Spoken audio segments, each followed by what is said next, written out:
আসসালামু আলাইকুম। আমি ইয়াসাদের আম্মু, ডক্টর আইরিন বিনতে আজাদ। ইয়াসাদ এখানে গত বছরের শেষের দিক থেকে আসলে আসছে ভোকেশনাল ট্রেনিংয়ে। তো ও মোটামুটি অনেকগুলোই প্রোগ্রাম পেয়েছে, তবে সবচেয়ে ভালো যে প্রোগ্রামটি লেগেছে সেটা হলো এবারের ঈদ মেলা।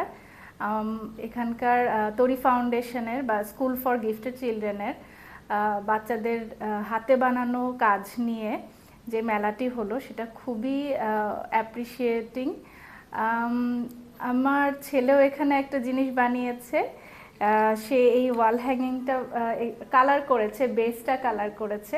কিছুটা তো টিচারদের হেল্প লাগেই, তারপরও সে এইটা বানাতে পারার পরে, এটা যখন আমি কিনে বাসায় নিয়ে যে সাজিয়েছি, সে খুবই এক্সাইটেড ছিল এবং সে বারবারই বলেছে যে বাবা এটা আমি বানিয়েছি।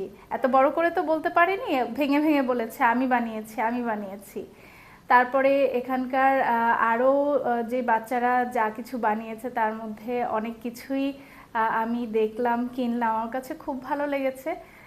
এই কেনাকাটার মধ্যে ওদের একটা উৎসাহ কাজ করবে যে তাদের এত সুন্দর সুন্দর জিনিসগুলো এত প্রশংসা পাচ্ছে, তাদের জিনিসগুলো আমরা পড়ছি।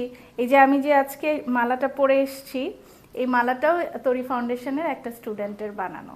তো এই মালাটা পরার জন্য আমি অনেক নিজেকে প্রিপেয়ার করে এনেছি যে পোশাক আশাক সব এই মালার সাথে ম্যাচিং করে আজকে পরবো। তো সব মিলে আমার এই ঈদ মেলার এক্সপিরিয়েন্সটা খুবই আনন্দদায়ক ছিল, খুবই মজাদার ছিল। অন্যান্য প্যারেন্টসদের সাথেও কথা হয়েছে, কথা বলেছি এখানে বসে।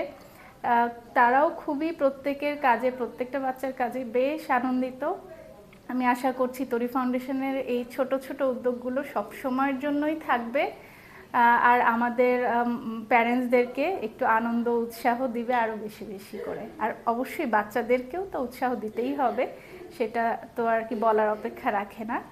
তো তরি ফাউন্ডেশন এবং স্কুল ফর গিফটেড চিলড্রেনের শুভকামনা করছি ভবিষ্যতেও যেন তারা উত্তর উন্নতি সাধন করে। ধন্যবাদ।